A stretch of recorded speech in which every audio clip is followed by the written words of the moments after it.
Good morning all of you. हम लोग जिसका इंतजार कर रहे थे वह टॉपिक आ गया। अब कौन सा टॉपिक होगा?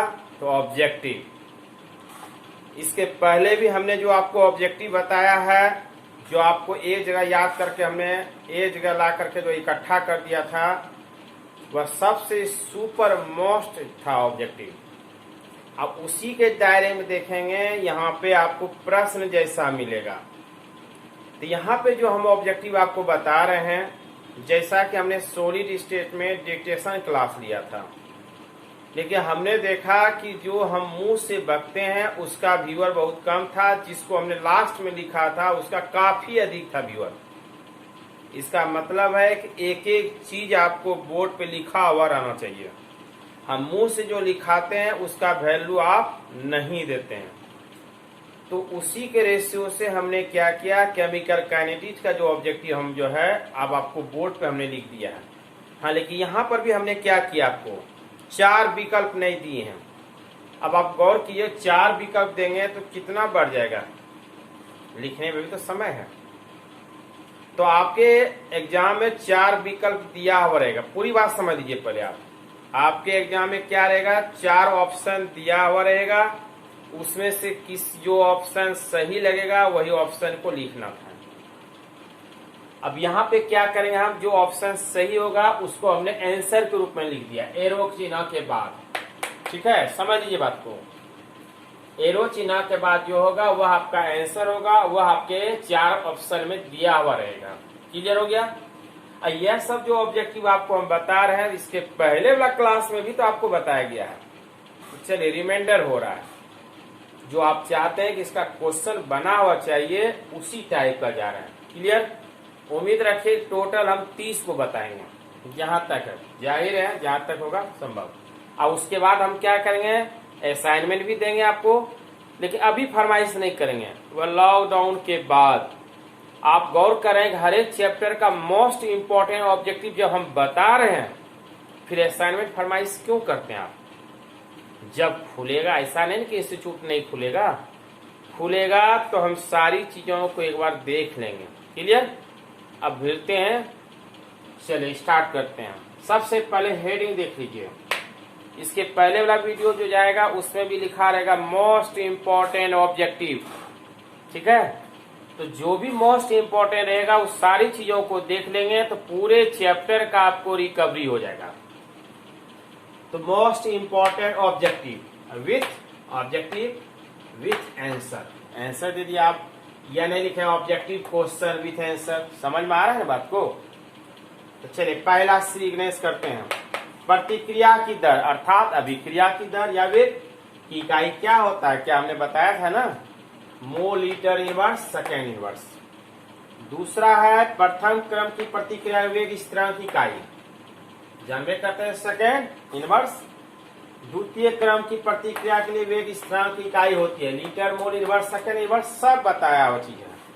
अब एक इक्वेशन आया, प्रतिक्रिया H प्लस OH में जब यह आयनों में विघटित हो जाता है तो H2O का निर्माण करता है। तो कहता है इसकी अभिक्रिया क्या होगा, स्लो होगा या फास्ट? तो यह जल का अणु जो होता है एक दूसरे में बहुत तेजी से मिलता है, तो इसलिए इसकी गति क्या होगा, फास्ट यानी तेज। नेक्स्ट है कि H2 प्लस Cl2 जब सनलाइट में रिएक्शन करता है 2Cl का निर्माण करता है, तो अभिक्रिया जल में क्या होती है, इसकी कोटि क्या होगा? तो देखिए यहाँ पे कैटलिस्ट दिया हुआ है। याद पर ये कि हमने कोटि के लिए बताया था, जिसमें कैटलिस्ट दिया रहेगा तो उसकी अभिक्रिया की कोटि क्या होगा, शून्य। क्लियर हो गया? यह इंपॉर्टेंट है ऑब्जेक्टिव, यह एग्जाम पूछा जाता है, 5वां नंबर पूछा जाएगा। चलिए इसमें भी आपको शॉर्ट चाहिए और दूसरा पूछा जाएगा, यह बहुत ज्यादा इंपॉर्टेंट है, बराबर एग्जाम यह दे ही देता है।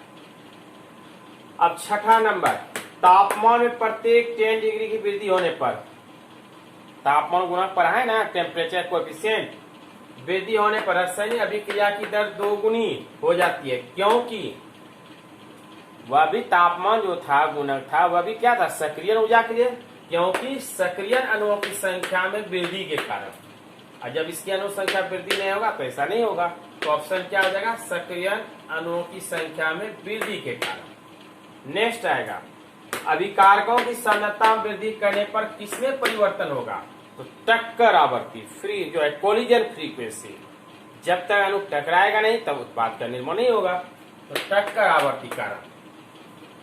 अब 8वां नंबर आर्यन समीकरण अंतः केंद्र खंड पर बराबर होता है किसका? तो -EA/R का। सब पढ़ा हुआ थी यह थ्योरी में। किसी अभिक्रिया की अर्धायु हाफ लाइफ अभिकर्मक की सांद्रता 2 गुना कर देने पर आधी हो जाती है, हाफ हो जाती है। तो कहता है जब 2 गुना कर देगा A पर 2 पावर होगा तो इसकी कोटि क्या हो जाएगा? 2। 10वां नंबर 10 नंबर अभिक्रिया का वेग स्थिरांक निम्न में से किस पर निर्भर करता है? तो किस पर करेगा? अभिक्रिया के ताप पर। क्लियर हो गया?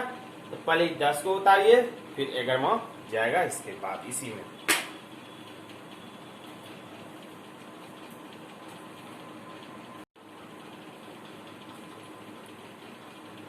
चलिए 10 तक हो गया था। अब 11 नंबर प्रथम कोटि की अभिक्रिया की अर्धायु निर्भर करती है किस पर? वेग स्थिरांक पर। नेक्स्ट किसी अभिक्रिया का वेग अभिकारकों की सांद्रता पर निर्भर नहीं करता है, तो उस अभिक्रिया कोटि क्या हुआ? थ्योरी क्लास पर है, शून्य कोटि अभिक्रिया। नेक्स्ट अभिकारक अणुओं को उत्पाद में परिवर्तित होने के लिए आवश्यक न्यूनतम ऊर्जा होती है सक्रियण ऊर्जा। नेक्स्ट अभिक्रिया वेग स्थिरांक की ताप पर निर्भरता को निम्न में से किस समीकरण से दिया जाता है? यह लॉगरिथम है, चाहे लॉग के लिखे या ln लिखे, दोनों का मतलब एक होता है, लॉग या ln, उसी का सिंबल है ln के बराबर ln a -CA/RT। ये हम नहीं कर रहे हैं, आपकी ऑब्जेक्टिव में विकल्प दिया रहेगा, कभी लॉग दे देगा कभी ln दे देगा, तो 17 का जानकारी रखना जरूरी पड़ता है। क्लियर हो गया? नेक्स्ट रेडियो एक्टिव यानी रेडियो सक्रिय विघटन की अभिक्रिया की कोटि कितनी हो सकती है? 1। नेक्स्ट शून्य कोटि अभिक्रिया के लिए वेग स्थिरांक की इकाई क्या होगा? सुनने पर है mole litre inverse second inverse.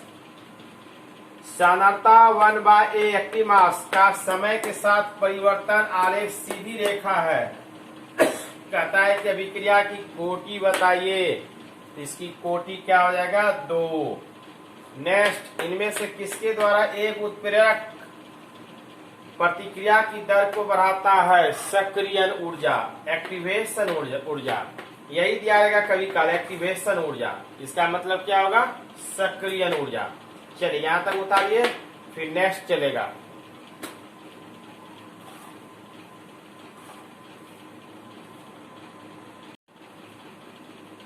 चलिए 18 तक हो गया था। अब 19 नंबर अभिक्रिया है A+2B, तो कहता है C के लिए क्या हो जाएगा? C के लिए वेग dC/dt = KA/B से प्रदर्शित किया जाता है, तो अभिक्रिया की कोटि क्या होगा? तो देखिए A+2B अभिकारक है, इस पर 1 और इस पर 1, हमको यह 2 से कोई लेना देना है नहीं, इसकी कोटि क्या होगा? 2। अब नेक्स्ट दर स्थिरांक की इकाई निम्न पर निर्भर करता है किस पर? कोटि पर निर्भर करता है। प्रथम कोटि के लिए दर स्थिरांक के निर्भर करता है किस पर? टेम्परेचर पर। अभिक्रिया x + y उत्पाद के लिए अभिक्रिया का वेग क्या होगा? तो क्या हो जाएगा? k जो है x पर क्या हो जाएगा? a × y पर b, तो कहता है इसकी कोटि क्या होगा? A+B। अम्लीय माध्यम आपने पढ़ा है C2 एकाणुक अभिक्रिया। अम्लीय माध्यम में इथाइल एसीटेट का जलांशन किस कोटि का अभिक्रिया उदाहरण है? छद्म कोटि का। नहीं, छद्म एकाणुक अभिक्रिया। यदि अभिक्रिया का सक्रिय ऊर्जा निम्न है तो यह किस दर से होती है? तीव्र। अगर इसका निम्न होगा तो अभिक्रिया की दर क्या हो जाएगा? तीव्र। आपने अभिकारक दर के प्रभाव का पढ़ा है। दर नियम में सांद्रता पदों के घटकों का योगफल क्या कहलाता है? कोटि कहलाता है। प्रथम कोटि अभिक्रिया के लिए हाफ लाइफ किसके बराबर होता है? 0.693/K। ये सब तो पहले भी हमने आपको दिया है, अब वही बार बार रिपीटेशन हो रहा है, इसलिए ज्यादा हमने कुछ नहीं दिया, 27 तक देकर के छोड़ दिया। और उसके पहले भी जो याद रखें, जो हमें कहा था चटनी तरह चाट जाएंगे, तो वह सब मिला करके यह इतना सारा खास इंपॉर्टेंट होगा। अब लास्ट में ये भी पढ़ देते हैं, गैसीय अभिक्रिया के दर की इकाई क्या होता है, तो यह एटम सेकंड इनवर्स या mole litre inverse second inverse. देख रहे हैं वही ऑब्जेक्टिव बार बार रिमाइंडर हो रहा है, इसलिए हमने 27 इधर दिया, बाकी उधर जितना था टोटल मिलाकर के आपका मोस्ट इंपॉर्टेंट ऑब्जेक्टिव हो गया। अब हमारे अनुसार केमिकल काइनेटिक्स का चैप्टर खत्म हो गया है और इसको हम यहां लिख देते हैं द एंड। द एंड हम जो पढ़ाते हैं उसके अनुसार यह द एंड हो चुका है, ठीक है। और इससे ज्यादा आपके एग्जाम में और कुछ नहीं पूछा जाएगा, जहां तक था नॉलेज दे दिया। अब रहा फरमाइश कि एक्स्ट्रा चाहिए।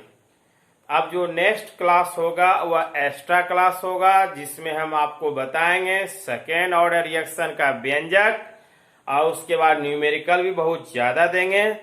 अब जो मैथ का विद्यार्थी है एक्स्ट्रा न्यूमेरिकल पढ़ना चाहते हैं तो वह सब विद्यार्थी अपना न्यूमेरिकल देख लेंगे।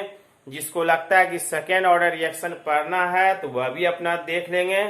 लेकिन जहां तक केमिकल काइनेटिक्स का सवाल था, इस चैप्टर में जितना भी नॉलेज देना था हमने दे चुका। क्लियर हो गया? तो इसको हम आज जो है विदा कर देते हैं, बाकी कल से एक्स्ट्रा चलेगा। थैंक यू, धन्यवाद, वंदे मातरम।